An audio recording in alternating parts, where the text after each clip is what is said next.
A segunda declaração. O próximo passo da evolução e o futuro da humanidade. Wang Xiaoping. Esta obra de uma autora chinesa não muito conhecida no Ocidente tem sido recomendada e referenciada na Ásia e Europa. É um best-seller na China e Japão e considerada já um livro de referência nos temas de evolução humana, mudança social e futurologia.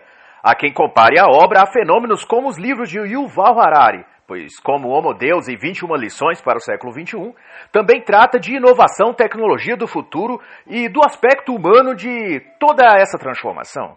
Um conceito cada vez mais utilizado para esse tipo de tratativa é o de futurologia. E na página 10 a autora vai então dizer: todos conhecem a expressão o passado determina o presente, mas poucos sabem que é o futuro que determina o presente. Isso significa que a forma e modo como vemos o futuro determina que tipo de ações teremos no presente. Se imaginarmos um futuro sombrio e infeliz, por exemplo, cheio de tragédia ou desesperança, tendemos a agir também com desesperança e ressentimento já aqui no presente.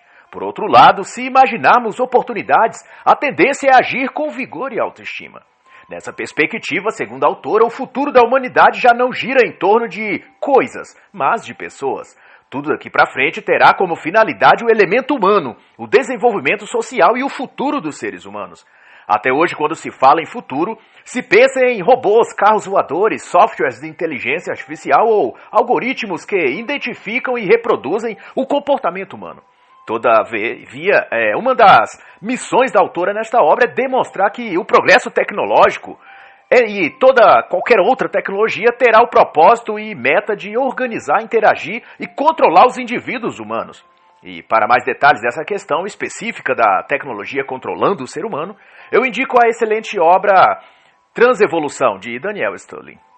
O futuro, portanto, tende a ser centrado no ser humano, e Xiaoping aponta 5 tendências principais em termos de pesquisa e desenvolvimento: a vida eterna, o prazer, e o universo, ou a vida fora da Terra.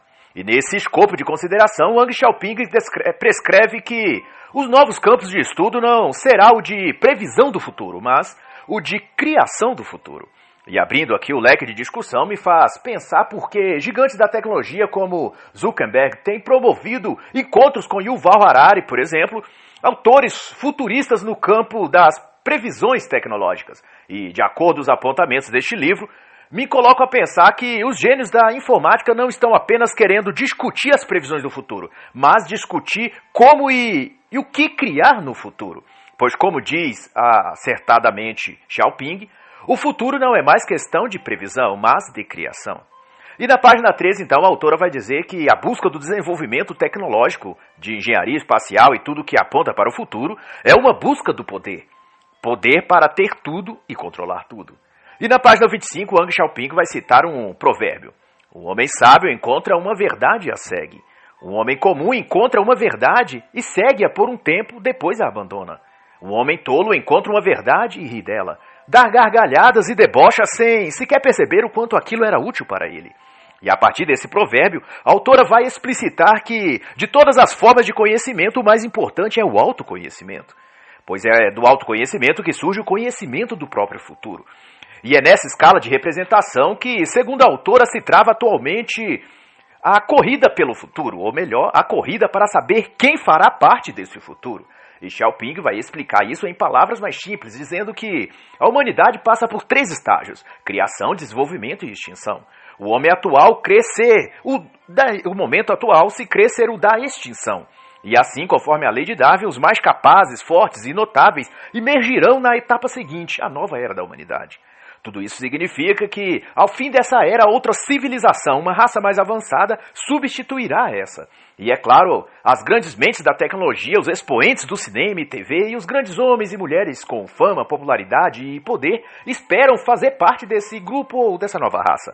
E nas palavras da autora, serão uma raça de deuses, uma raça não humana, imortal, cujos atributos, características e potenciais foram entendidos e estendidos e aperfeiçoados pela ciência e pela tecnologia.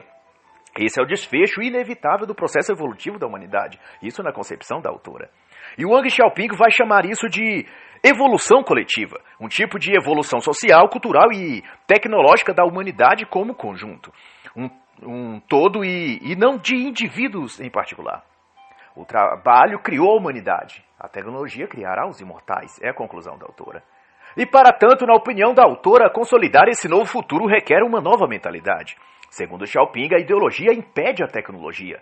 Abandonar ideias velhas e ultrapassadas e escolher ideias novas é a única forma de o mundo evoluir. A ideologia errada, vai dizer a autora na página 54, age como um demônio que hipnotiza o indivíduo e rouba-lhe a inteligência e a moralidade. Ao mesmo tempo, a autora vai enfatizar a relação estreita entre a cultura, a nova humanidade e o esperado novo mundo. Para Xiaoping, é a cultura quem estimula a criação de uma nova raça. E uma nova raça, por sua vez, faz surgir um mundo novo. Isso nos faz pensar de fato como a mudança cultural tem moldado as novas gerações. E graças aos discursos e narrativas expostas em filmes, séries, novelas e nas cátedras universitárias, a juventude está cada vez leniente em relação às drogas, aos vícios, às paixões inferiores e todo tipo de mau caratismo e promiscuidade. E embora a autora acredite que haverá um tipo de depuração na sociedade para que os melhores exemplares de seres humanos passam para a nova etapa da humanidade, há de se pensar no quanto uma cultura ruim faz tornar ruim também as pessoas. E da página 78 até a página 152, Xiaoping vai refletir sobre o que move a busca do futuro, que é elevar o ser humano à condição de deuses. E na concepção da autora, tudo o que motiva o ser humano a criar, inventar e desenvolver-se é a tentativa e anseio de tornar-se como deuses. De ter todos os atributos divinos, como onisciência, onipresença, onipotência e, sobretudo, a vida eterna. E citando autores como Engels e Karl Marx, ela vai dizer que a longevidade, a imortalidade concomitante à busca do prazer e da felicidade plena é o que move o desenvolvimento tecnológico no mundo. Para Wang, todo o progresso humano, seja na esfera social, física, mental ou material, só existe em função do que ela chama de meta-liberdade, que em sua concepção é o estágio da vida humana em que este tem adquirido total liberdade em relação à morte, ou seja, deixou de ser vítima em defesa do envelhecimento, das doenças e da morte por velhice.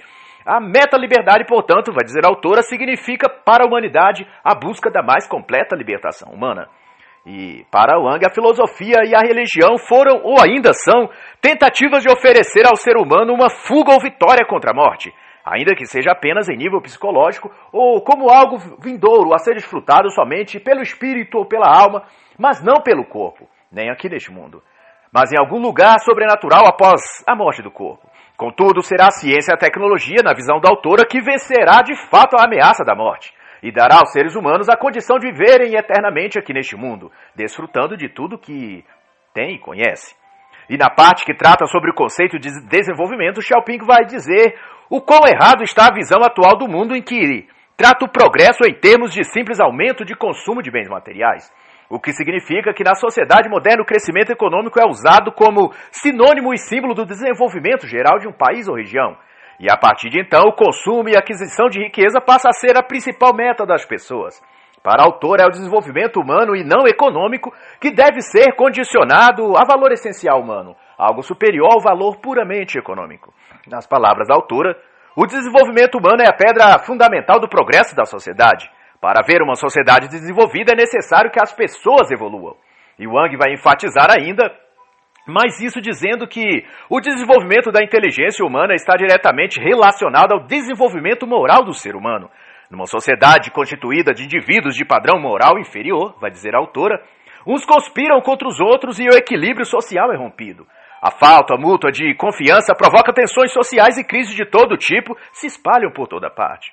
E como síntese explicativa do que a autora trata neste capítulo, podemos refletir que, muito pior que a crise ambiental, qual tanto se fala desde meados de 2019, a crise econômica ou a própria crise política, com ênfase para o judiciário brasileiro, muito pior que essas crises é a crise moral em que se encontra a nossa nação.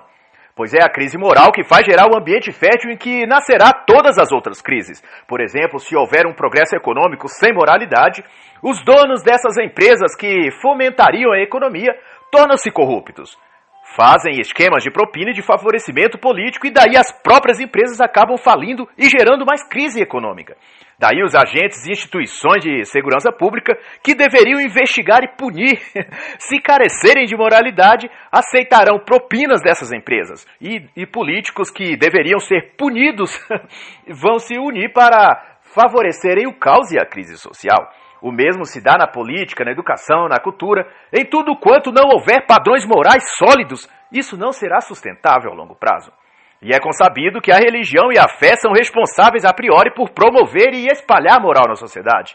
Contudo, a própria religião está em crise, uma vez que toda forma de religião é atacada por aqueles que promovem o famigerado progressismo, que também pode ser chamado de nova esquerda ou do tradicional socialismo ou marxismo, como queira chamar. Todavia, para futurólogos como Wang Xiaoping e Yuval Harari, o desenvolvimento da moral humana não precisa depender mais de outros seres humanos ou da religião. A partir de agora, a ciência já é muito mais capaz, na visão da autora, claro, de promover um melhoramento também no aspecto da moralidade e do próprio altruísmo. E ela chama isso de melhoramento tecnológico da herança genética, procedimento pelo qual indivíduos são melhorados geneticamente para desenvolver certas características de caráter e personalidade que favorecem a convivência pacífica e o desenvolvimento social, da paz, da economia e da própria saúde. Em outras palavras, criar seres humanos perfeitos, capazes de viver em paz e prosperidade sem nenhum tipo de vício ou fraqueza moral. Tudo isso por vias genéticas. E nas palavras de Xiaoping, poderemos melhorar as predisposições naturais das pessoas para o pleno desenvolvimento humano. Isso dará origem a super-humanos, aperfeiçoados em todos os aspectos, físico, inteligência, beleza, virtude e todos os outros. E das páginas 188, 189 e 190, a autora vai relatar algumas das experiências feitas com ratos em laboratórios em que se testou a introdução de genes modificados no embrião de diferentes espécies de ratos. E vai relatar alterações na inteligência desses ratos. Ou seja, gerou-se ratos superdotados. Em outro experimento, conseguiu-se, através de alterações genéticas, mudar o comportamento promíscuo de algumas espécies, fazendo aqueles com tendência a comportamentos sexuais imorais ou lascivos, por assim dizer, a ter mais moderação e recato, e assim por diante. E a partir da página 207, Wang vai tratar da questão da tecnologia no escopo da educação. Na concepção da autora, a educação do futuro será toda e completamente pautada pela tecnologia. A consideração da autora nesse sentido vai ser de que a educação nos próximos anos será por meio de implantes de microchips no cérebro, contendo todas as informações acadêmicas, linguísticas, profissionais e até científicas. As escolas serão cada vez menos necessárias para a formação das pessoas. E uma vez que tudo estará automatizado, será corriqueiro e trivial que chips cerebrais estejam conectados a todas as coisas em tempo real. E as próprias pessoas escolherão o que e quando aprender tal coisa, conforme a necessidade daquele conhecimento venha a aparecer. No geral, todas as pessoas estarão interligadas a um sistema de inteligência global conectados em rede, administrada por um ou mais grupos seletos de indivíduos, líderes mundiais ou, quiçá, por uma inteligência artificial autônoma. Isso está na página 238. E a partir da página 241, Xiaoping vai discorrer sobre o conceito de progressismo moral, ou progresso moral. E embora todo feito em bases materialistas e utilitaristas, há um forte incentivo para que a sociedade, a partir de cada indivíduo, se eleve em moralidade e civilidade. E isso é positivo na concepção da autora.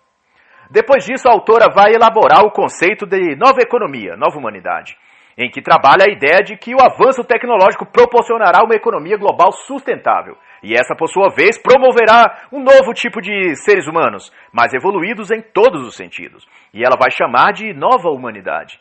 Na visão da autora, o desenvolvimento técnico nas áreas das ciências e tecnologia fará surgir uma nova raça de seres humanos. Para Wang Xiaoping, a tecnologia do futuro será de caráter e finalidade humanitário e tenderá a formar a humanidade avançada. E nessas premissas, a autora crê que os seres humanos, no geral, em breve, despontará sobre novas bases, a do prazer, da sabedoria, da bondade e a da beleza. Para a autora, a economia atual constantemente entra em crise e está em acelerado declínio, porque é toda pautada nas demandas inferiores da vida, que são o vestuário, a alimentação ou a moradia. No futuro, diz a autora, o clamor e a aspiração humana será por demandas de nível muito mais profundo e superior, como longevidade sem limites, fim da morte ou da velhice, fim das guerras, fim da fome, das doenças. E nos termos da própria autora, isso quer dizer que satisfazer exigências para uma vida sobrenatural. E da página 263 a 285, Xiaoping volta a tratar o conceito de vida eterna e longevidade. e retoma as elucubrações a respeito de biochips, implantes nanotecnológicos e transhumanismo. E ela vai enfatizar o sucesso e avanço científico em técnicas de congelamento de corpos e ressuscitamento. E outra importante abordagem que a autora também vai fazer será em relação ao que ela chama de indústria da economia do prazer, ou simplesmente indústria do prazer. Para ela, cada vez mais a satisfação do prazer está vinculado à economia do mercado, como um produto em oferta. E nas palavras da própria Xiaoping, a busca do prazer é parte da natureza humana. As pessoas estão sempre dispostas a desembolsar generosas quantias para se deleitarem. A economia do prazer visa proporcionar satisfação ao consumidor. O entretenimento digital, séries, filmes, nas plataformas de streaming e até o entretenimento erótico serão, na concepção da autora, os grandes impulsionadores da economia mundial daqui para os próximos anos. E ela vai citar na página 287 que 3/4 dos usuários de jogos eletrônicos hoje no mundo é composta de adultos na faixa etária entre 25 e 55 anos, o que leva a pensar que cada vez mais a população adulta produtiva está investindo tempo e dinheiro na busca por prazer físico, emocional e sensorial. Ao lado disso, Xiaoping pondera que crescerá e já está em franca ascensão os sites adultos para relacionamento, como Tinder e Badoo. Wang Xiaoping destaca que essa crescente busca por sites de relacionamentos tem o único objetivo de desfrutar prazer momentâneo sem o peso e responsabilidade de relações mais estáveis e duradouras. E embora a autora, a exemplo de Harari, considere tudo isso uma evolução saudável e natural dos seres humanos, eu tenho por certo que quanto mais se tente preencher-se por esse caminho, a entrega do prazer, mais os seres humanos se esvaziam daquilo que realmente lhes faria completos e saciados, que é o alimentar a alma, trabalhar a psique, mente e o espírito, e não apenas ao corpo. Dar ao corpo o que ele deseja ou gostaria de ter e sentir. Porque, na minha visão pessoal, entregar-se a todos os prazeres e desejos não é o progresso ou evolução, mas escravidão. O prazer recreativo será a moeda que movimentará a nova economia global no futuro, será a conclusão da autora a respeito desse tema. Mas apesar de todo o olhar futurístico da autora, ela é bastante entusiasta que mais contribuíram para o atraso da humanidade. Ela é entusiasta daquilo que mais contribuiu para o atraso da humanidade, né, do que o seu contrário. Porque em diversos momentos do livro ela faz menção a Karl Marx, a Engels e outros personagens marxistas, como, por exemplo, ao tratar da temática Economia do Futuro, na página 315.